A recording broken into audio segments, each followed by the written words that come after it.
Boa noite, hoje é dia 5 de junho e vamos para o nosso devocional do dia. Mas antes, vamos começar com a nossa oração. Jesus, Pai querido, que o Senhor esteja presente do começo ao fim deste devocional. Que o Senhor traga para essa live todos que precisam ouvir essa reflexão sobre a sua palavra que se encontra em Romanos capítulo 1, versículo 7, e Isaías capítulo 26, versículo 4. Espírito Santo, se for necessário, que o Senhor traga para essa live todos, qualquer palavra para este devocional. Agradeço por estar conosco nesse dia. Amém, amém, amém. Vamos lá para o nosso devocional do dia, depois da eliminação do Brasil da Copa. Vamos começando lendo a introdução da Bíblia Spurgeon para a carta do apóstolo Paulo aos Romanos. Visão geral do livro. O autor, Paulo, o autor, era um hebreu por descendência natural de Tarso, na Cilícia, e educado por Gamaliel, o grande professor farisaico. Paulo foi um dos perseguidores mais implacáveis dos primeiros cristãos, mas foi convertido pela aparição repentina do Senhor ressuscitado. Ele começou a pregar em Damasco, mas por causa da perseguição foi para a Arábia. Retornando de lá, visitou Jerusalém e Damasco, depois foi para a Cilícia, onde, sem dúvida, realizou um evangelístico até Bernabé procurá-lo em Tarso e o levar para Antioquia, onde trabalharam por um ano. Depois disso, os dois foram a Jerusalém com contribuições para os irmãos. A retornar a Antioquia, ele foi chamado pelo Espírito Santo para o trabalho missionário, no qual continuou até a sua morte, fazendo pelo menos 3 grandes jornadas missionárias em que sofreu durante e depois um longo martírio até a sua morte. Epístolas de Paulo. A epístola de Paulo geralmente são colocados em 4 grupos, como segue: o grupo escatológico, ou os que lidam com a segunda vinda de Cristo. Essas são 1ª e 2ª Tessalonicenses, que foram escritos em Corinto por volta de 62 a 63 depois de Cristo. O grupo antijudaico, ou aqueles que cresceram sobre controvérsia com professores do judaísmo. Eles são 1ª e 2ª Coríntios, Gálatas, Romanos, que durante a terceira jornada missionária, provavelmente em Éfeso, Filipos e Corinto. O grupo cristológico que centraliza seus ensinamentos em torno do caráter e da obra de Cristo, que foram escritos durante o encarceramento de Roma. São eles Filipenses, Filemão, Efésios e Hebreus. Muitos pensam que Paulo não escreveu Hebreus. O grupo pastoral, ou aqueles escritos para jovens pregadores que abordam assuntos de organização, governo da igreja e instruções práticas, evangelistas, pastores e obreiros. Eles são 1º e 2º Timóteo e Tito. Todas as epístolas de Paulo, com exceção de Hebreus, caem muito naturalmente em 5 seções como segue. Primeiro, uma introdução que pode conter uma saudação, geralmente incluindo o assunto da epístola com o nome daqueles que colocaram como Paulo no momento da escrita, e agradecimento pelo bom caráter ou conduta daqueles que ele se dirige. Segundo, uma seção doutrinária que discute alguns grandes ensinamentos cristãos que precisam de ênfase especial, sendo o caso da igreja ou indivíduo abordado. Terceiro, uma seção prática na qual se expõe a aplicação prática dos princípios discutidos na seção doutrinária à vida daqueles a quem se dirige. Uma seção 4. Uma seção pessoal, que são enviadas mensagens e saudações pessoais para que por vários amigos. Quinto, uma conclusão no qual pode se encontrar uma bênção ou dedicatória para autenticar a carta com outras palavras finais. Motivação da Epístola aos Romanos. Paulo desejava ir a Roma e agora esperava fazê-lo em breve. Ele pode ter, portanto, ter desejado que soubessem de sua doutrina antes de sua chegada, especialmente porque talvez tivessem ouvido alguns relatos falsos sobre ela. Foi logo depois que escreveu Gálatas e a mente de Paulo estava cheia da doutrina da justificação. Ele pode ter desejado escrever mais sobre o assunto, dando ênfase especial ao lado divino da doutrina, assim como já tinha dado ao lado humano no livro de Gálatas. Deste modo, também podemos ter sido mal interpretado em Gálatas e desejava ampliar seus ensinamentos. Em Gálatas, o homem é justificado pela crença. Em Romanos, Deus dá sua própria justiça ao crente por sua justificação. Febe, uma mulher de influência e caráter cristã, amiga de Paulo, estava prestes a ir a Roma partindo do litoral de Corinto, e ele não apenas teve uma boa oportunidade para enviar a carta, mas poderia de certa forma prestar-lhe um serviço ajudando na sua apresentação. A igreja em Roma, sem dúvida, estava em uma condição muito próspera nos momentos dos escritos de Paulo. Talvez tenha sido organizado por alguns judeus que ouviram e creram enquanto estavam em Jerusalém, provavelmente no dia de Pentecoste. Embora seus membros fossem judeus e gentios, Paulo a considerava sendo uma igreja, especialmente igreja gentia. Alguns erros de doutrina e prática haviam adentrado as igrejas e precisavam ser corrigidos. Primeiro, eles pareciam ter entendido mal os ensinamentos de Paulo e confiado que ele ensinava quanto maior o pecado, maior a glória de Deus. Segundo, eles podem ter pensado que ele ensinava que devemos pecar a fim de obter mais graça e, portanto, podem ter feito seu ensino de justificação pela fé uma desculpa para a conduta imoral. Terceiro, os judeus não reconheciam os cristãos e gentios como iguais no reino de Cristo. Portanto, por outro lado, alguns dos irmãos gentios olhavam com desprezo para seus limitados, preconceituosos e fanáticos em temor de Deus. Quinto, Paulo, portanto, pretendia conquistar os judeus para a verdade cristã e os gentios para o amor cristão. A conexão de Paulo com a igreja, ele nunca esteve lá até esse momento, e não é provável que outro apóstolo estivesse estando lá, então Paulo não teria planejado ir, já que sua regra era não ir aonde havia outro trabalhando. Isso causa um duro golpe no catolicismo, alegando que Pedro foi o primeiro bispo de Roma. Se Paulo não o seguiu, Pedro não estava lá, e a tese mais importante para o papado é derrubada. Paulo tinha, no entanto, muitos amigos íntimos e conhecidos em Roma, muitos dos quais foram mencionados no capítulo 16. Entre eles estavam seus velhos amigos Áquila e Priscila. O argumento do livro. As doutrinas do livro são consideradas e discutidas sobre 4 pontos proporcionais principais. Primeiro, todos são culpados diante de Deus, são os judeus como os gentios. Segundo, todos os homens precisam de um Salvador. Terceiro, Cristo morreu por todos os homens. Quarto, todos nós, pela fé, somos um corpo em Cristo. Período da escrita, provavelmente em Corinto, por volta de 58 depois de Cristo. Tema, o dom da justiça de Deus como nossa justificação, que é recebida pela fé em Cristo, ou justificação pela fé. A análise, vamos ver sobre o capítulo 1. Capítulo 1, introdução do capítulo 1 até o capítulo 17. Vamos ver se tem mais alguma coisa. Capítulo 1, saudação. Não tem nada. Agora vamos ler o nosso devocional da manhã.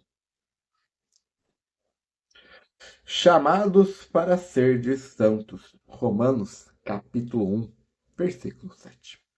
Podemos convenientemente considerar os santos apóstolos como santos de uma maneira mais especial do que os outros filhos de Deus. Todos a quem Deus chamou por sua graça e santificou por seu Espírito são santos, mas podemos olhar para os apóstolos como serem extraordinários, raramente sujeitos às mesmas fraquezas e tentações que nós estamos.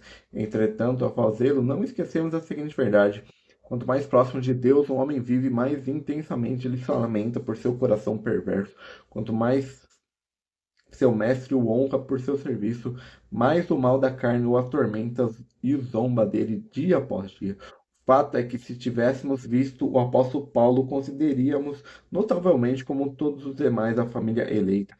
Se tivéssemos conversado com ele, teríamos dito: achamos que a sua experiência e as nossas são muito semelhantes. Ele é mais fiel, mais santo e mais profundamente instruído que nós, mas ele tem provas idênticas para suportar.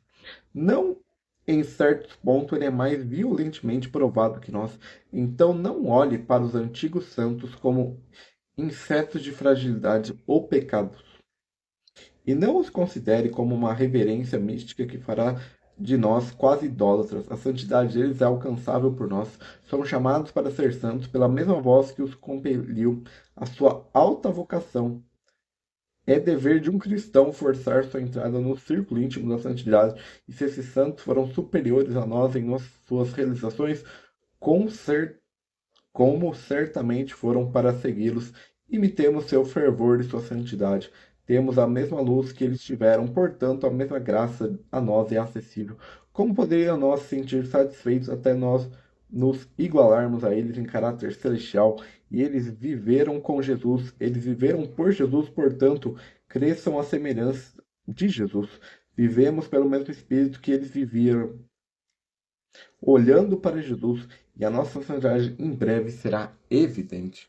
E esse é o devocional da manhã. Agora vamos ler a introdução da Bíblia Spurgeon para o livro do profeta Isaías.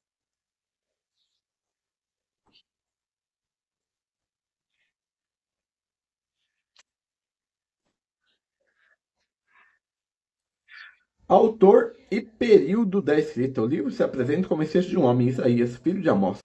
A exceção do livro dá sua atividade profética como abrangendo os reinados de 4 reis de Judá, Uzias, Jotão, Acás e Ezequias. Não se sabe muito sobre Isaías além de sua profecia. A autoria de todo o livro por Isaías foi veemente contestada no período moderno. Muitos estudiosos argumentam que Isaías histórico não poderia ter escrito os capítulos 40 ao 66. Para aqueles que acreditam que Deus conhece o futuro e pode revelá-lo aos seus servos, não é problemático que Deus, por meio de Isaías, predisse a ascensão da Babilônia, sua vitória contra Judá, o exílio e o retorno. No capítulo 6, versículo 1, registra que Isaías recebeu seu chamado profético no último ano do reinado de Uzias sobre Judá. O reinado de Uzias foi uma época particularmente próspera na história de Judá, mas nuvens de tempestade estavam no horizonte. A Assíria estava em ascensão novamente na pessoa de Tiglat-Pileser III. O rei assírio ameaçou engorfar a Síria e o reino do norte de Israel. Após a morte de Tiglat-Pileser, seus sucessores Salmanessa e Sargão derrotaram o Reino do Norte em 722 a.C. e deportaram seus cidadãos. Esse evento colocou Judá ainda mais sob a sombra daquele grande império. Isaías, capítulo 37, versículo 38, sugere que o profeta viveu até a morte de Senaqueribe em 681 a.C. A visão de Isaías se estendeu além do século VIII. Pelo resto do período do Antigo Testamento e além dos autores do Novo Testamento, citaram Isaías como encontrando cumprimento nos grandes eventos em torno de Jesus Cristo, o Messias e servo sofredor. Estrutura: o livro de Isaías é uma combinação de prosa e poesia. A prosa é encontrada principalmente nos capítulos 36 ao 39, uma seção que forma uma ponte entre as duas seções do livro. A poesia de Isaías é rica e variada.